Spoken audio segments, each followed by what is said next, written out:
The conquest was a judgment.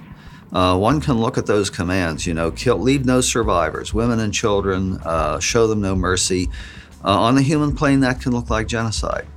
But the root of that, I think, is to be found in Genesis 15, when the Lord promises Abram that in the fourth generation, his descendants are going to come back and have this land because the sinfulness of the Amorites has not yet reached its full measure.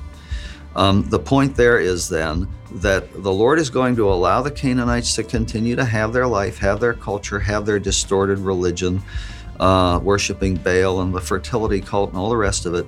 The time would come when they were so far gone in sin that they would not respond to God, no matter how attractive he made himself to appear, or how clearly it was that from what he had revealed that he's the God you ought to worship.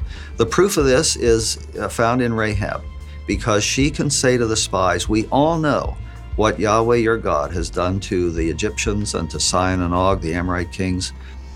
Well, if they all know that, why don't they show up in Hebrews 11 as she does on the honor roll of faith? And so it makes the point that they're so far gone in sin that their reaction to the Lord will not, it's a no-brainer that they ought to affiliate with him. Instead, they're afraid and they resist. And that's a sign that their consciences are seared, if I could put it that way. Jesus makes the same point in Luke. He says, when the Son of Man returns, will he find faith on the earth? And the answer implicitly is no. And so faith is the criterion. When faith is no longer possible, the complete judgment is justified.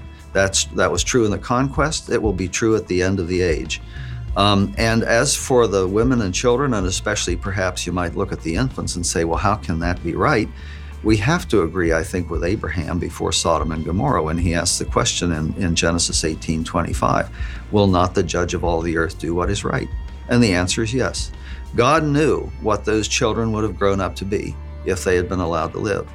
And of course, the fact that the Israelites did let some of them live and they continued to be a thorn in their sides shows that this was true.